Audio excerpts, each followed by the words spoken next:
Hi there guys, got a video here today on a new rifle coming to the channel, and this one is going to be on the new Theoben Rapid. What I want to do in this video is go over the rifle, give a little information on it and show you how well it shoots.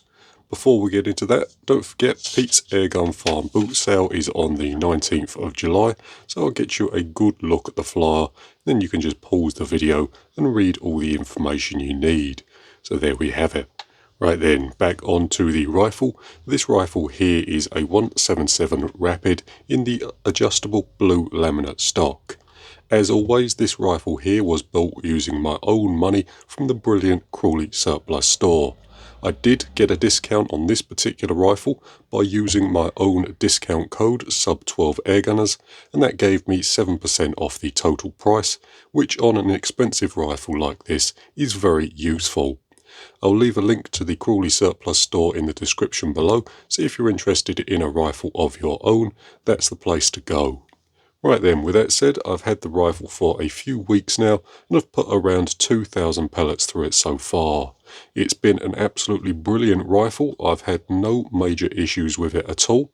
It's accurate, good on air, the stock is very comfortable, the mags work very well. It is an expensive rifle, however it performs exactly how you would expect it to. With that said, we'll get into what you get out the box. And first things first, the rifle comes in a very nice New Pro hard case that is deep enough for a decent scope. I have the Delta Striker on top here and it fits in the box easily. In the box you also get 2 magazines and a folder with a decent manual, a few O-rings and an Allen key, and then lastly we have a test shot with both a short shot string and a very nice group done at 25 meters. Each rifle is set up and tested here in the UK, and I did test this rifle to see how close it was to the factory setup shoot. The feet per second was within 5 feet per second of the setup sheet, and I was able to replicate the group done at 25 meters fairly easily. Moving on from that is the stock. Now this is made by Theoben by Form Rifle Stocks, and as many of you know, Form makes some wonderful things, and this stock is no different. It is a very nice and smooth oiled finish. It has their push button adjustable cheek piece on the back here, so you can raise and lower the cheek piece as you see fit. When it's locked into position, there's no wobble in there at all, and it's nice and fixed. At the back here we have a fixed rubber butt pad on the back, and the stock is ambidextrous, so it's suitable for both right and left-handed shooters. It is a thumb hole stock and you can grip it through the thumb hole like so, although there is provisions for both thumb up and thumb over shooting. This is probably the way I like to shoot the rifle best. It's where it's most comfortable for me personally. And then on the bottom of the stock at the front here we have a UIT rail, and this is a UIT to pick rail adapter that I've put on there myself. You don't get one in the box, but this one is the nice short one from PRS, and that just fits in the front there nicely. I know some bipods do have a native UIT rail adapter for the bottom there, but I use the Accutac bipod, so I needed a pick rail on the front in order to use those bipods.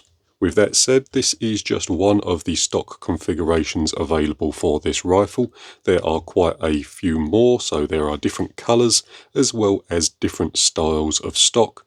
And then you have the absolutely wonderful Ben Taylor edition, which comes in a magnificent walnut stock. The Ben Taylor edition is the limited edition rifle, so you get the numbered action and stock, as well as a moderator and a few other goodies. Right then, with the stock off, we can take a better look at the action. Now I will be taking the action apart just to give you a look at the major components. We're not going to be doing a full disassembly on video, I just want to show you most of the components. For now though, we'll just run through the features. So on the block itself, it is a side lever action. The side lever can be swapped over to the left hand side if you so choose.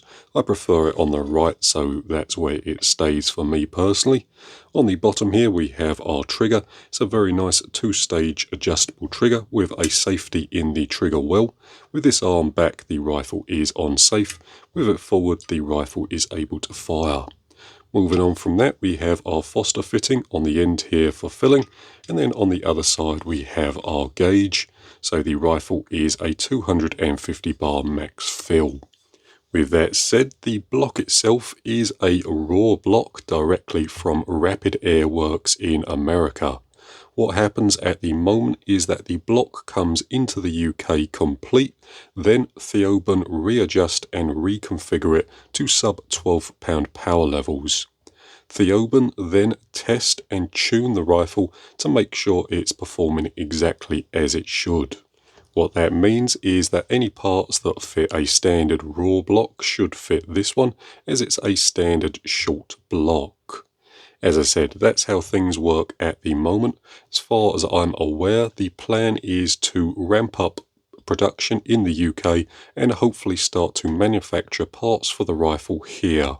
So it is entirely possible sometime in the near future you will be able to buy a UK-made Theoben Rapid once again, but that's just what I've been told so far. With that said, let's start taking things apart and we'll start to take a look at the components.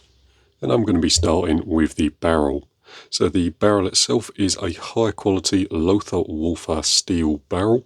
It is 17 inches or 430 millimeters long, and it has a carbon fiber stiffener over the length of the barrel. On the end we have a thread adapter with a 1/2 inch UNF thread on the end, so you can install a moderator or stripper if you so choose.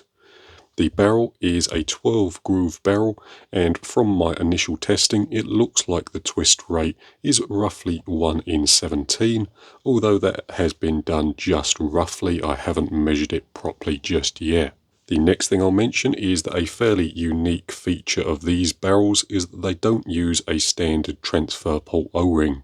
If we take a look in the block, we have our pellet probe with this sleeve here. This sleeve makes a mechanical seal against the end of the barrel to stop air from escaping around the transfer port area. This is quite a nice way of doing things, as you don't have to push the pellet as you load the rifle over an O-ring groove, so it just removes another point of potential damage. Another nice thing is that you don't have to fiddle around with breech seals either, which is always a plus in my book. Moving down slightly from the barrel is the bottle and the regulator housing. The first thing I want to mention is that the bottles are valved, so you can remove them without having to degas the rifle entirely, just like something like an Impact or a BRK Ghost. With that said, the bottle is one of the new style bottles with the short neck. It is 0.5 litres in capacity, and from a 250 bar fill, I'm getting just under 400 shots from the rifle, which is quite impressive. If we take a quick look at the regulator, which is this part here, along with the bottle housing, so this is our wire piece, we have the gauge on this side and our Foster fitting on this side, and then the regulator in the end there. The regulator itself seems to be the standard raw type, although however it does look like this one is missing a couple of Belleville washers. This has probably been done by Theoben to better suit the sub 12 pound reg pressures. But I'll get you a good look at that. From the looks of it, it is just the standard rapid or raw regulator adjustment. So there we have it. This style of regulator is known to be really quite consistent, and this one is no different. Out the box, from just a standard shot string, I'm getting between a 6 and a 9 feet per second spread over 20 shots, so that's really quite impressive. Up next, we're going to be taking a quick look at the trigger cassette, so this piece here.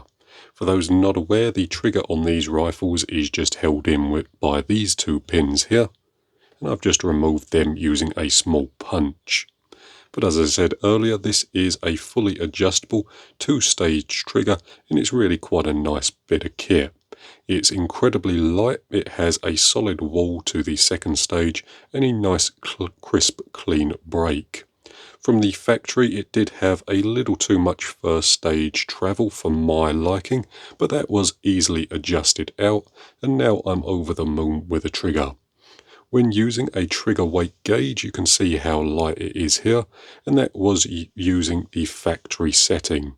I could adjust the trigger even lighter if I wanted to, however for now I'm quite happy with the factory adjustment. But with that said, I'll just get you a quick look at the trigger internals. Everything is really nicely finished, and so far everything has worked absolutely flawlessly. So when in the rifle, this part here is always held down by the hammer. When we pull the hammer back and cock the rifle, this part rests on this part of the trigger here. So the top part of the sear rests on this one down here. Then as we pull the trigger, this part moves forward and allows the top sear to fall down, releasing the hammer, allowing it to fly forward and strike the valve. The next thing I wanted to do is just give you a quick look at the hammer and valve assemblies. Now the Rapid and Raw rifles have been tuned and refined for quite some time now, and some of these modifications have made their way into the production rifles. Rapid fans will probably spot a few of these, and in the near future I will be borrowing an older Rapid from one of my good friends, and what I want to do is take both rifles apart and compare the differences side by side to see what's changed and see if the old parts will fit in the new block. But for now we have our hammer, this piece here, and the hammer does have the standard inertia weight, this piece here, which lives in the back of the hammer. Over the back here we have our hammer spring and hammer spring adjuster. From the looks of it, this is a variable coil spring, so it's tighter at the front here and looser at the back. And then over here we have the valve components. So there's just a quick look. This part here is fully Delrin. Then we have our valve pin as well. So these two parts go together something like that in the rifle. Then when we take a shot, the hammer knocks the valve off and allows air to escape through the valve, up through the transfer port and into the barrel. But there we have it. There's our valve return spring on the end there, along with our valve cap, this piece here. Right then, next up we have the cocking arm and pellet probe assembly, and one thing about these rifles is they have an outer floating sleeve around the inner part of the pellet probe. So this part moves, is able to move back and forward and side by side, and this edge here is the edge that seals on the barrel. The inner part of the pellet probe, just that there, pushes the pellet past the transfer port and chambers a pellet into the barrel. The pellet probe itself is self-centering, so you can wiggle the component just like so. However, that's nothing to worry about, that's actually by design, so that this edge here always finds the exact center of the barrel.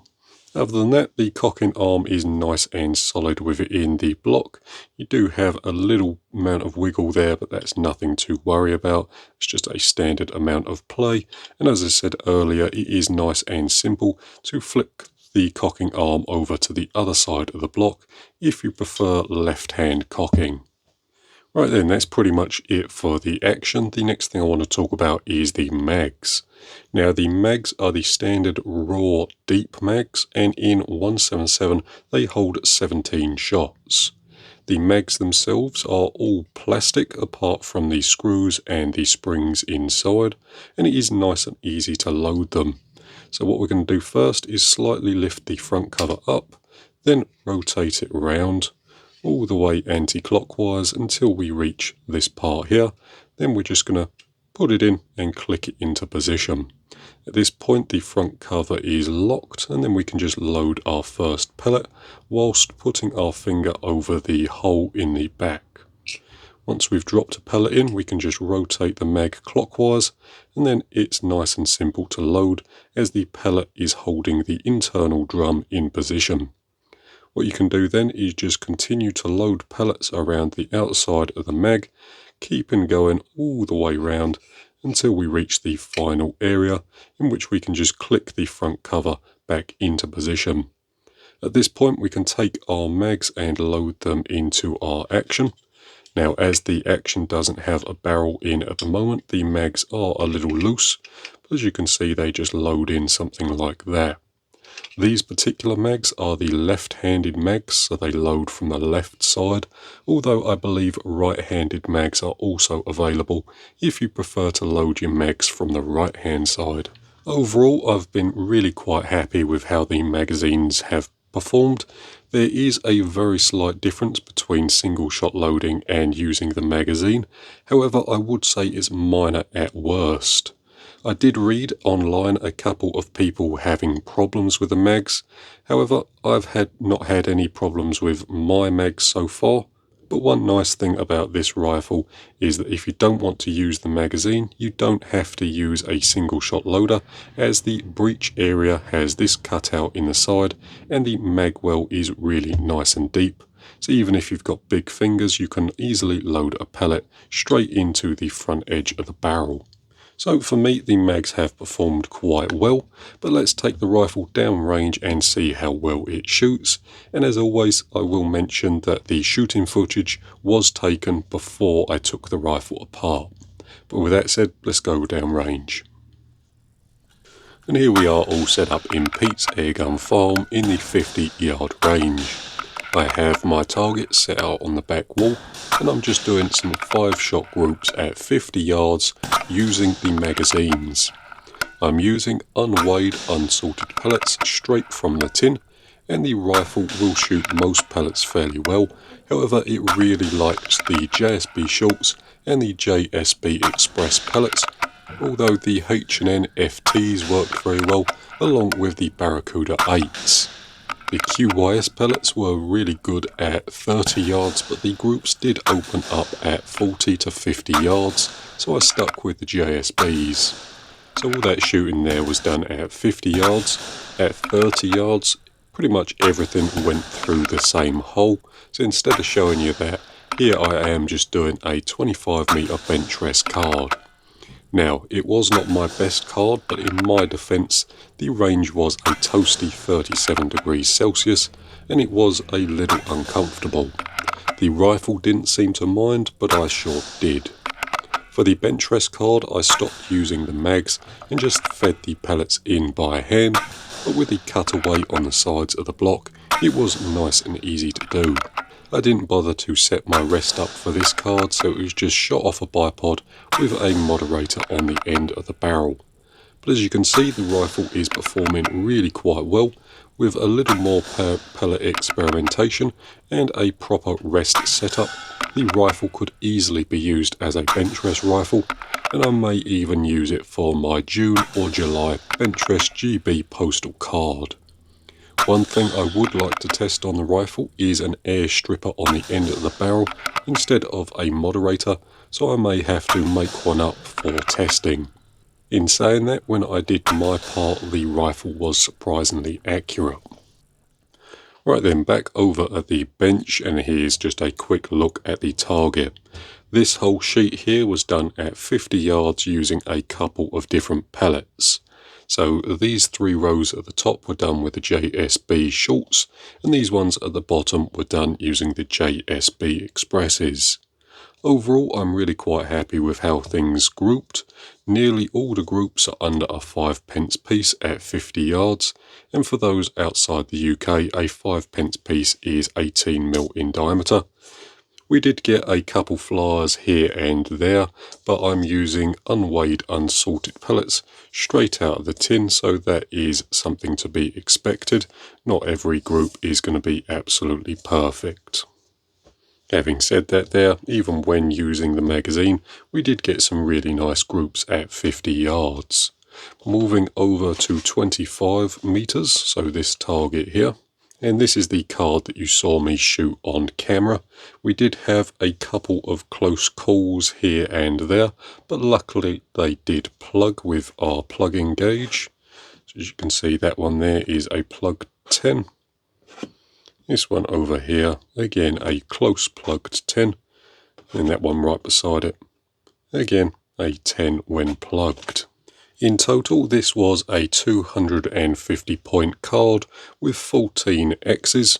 If you're not into bench rest, that probably doesn't mean a whole lot to you, but if you're interested in learning more, I do have a bench rest series on the channel at the moment where I'm competing in the bench rest GB postal competition. But I'm more than happy with that card, especially with the range conditions being super hot. Right then, and there you have a quick look at the brand new Theoben Rapid. Overall, I'm absolutely over the moon with the rifle. It's really nice to sit behind and shoot. The magazines work well, the action is incredibly slick and nice to sit behind, and overall the rifle is incredibly accurate. It is an expensive rifle, but it performs exactly as I would want an expensive rifle to perform. I do have a little project in mind for this particular rifle. What I'm looking at doing is getting a shorter 300cc bottle, then putting on a short barrel to go with it to create sort of a compact little rifle. I haven't made up my mind exactly what I want to do just yet, and I may have to mock up a few things to make sure it looks nice and balanced, but that's the general theme I think I'm going to go with this rifle. With that all said, don't forget to use code SUB12 Airgunners at the Crawley Surplus store for 7% off anything in the shop, and come along to Pete's Airgun Farm on the 19th of July for the boot sale. With that all said and done, that's going to do it for this particular video. Thank you very much for watching. I hope it's been interesting or useful, and I'll see you in the next one.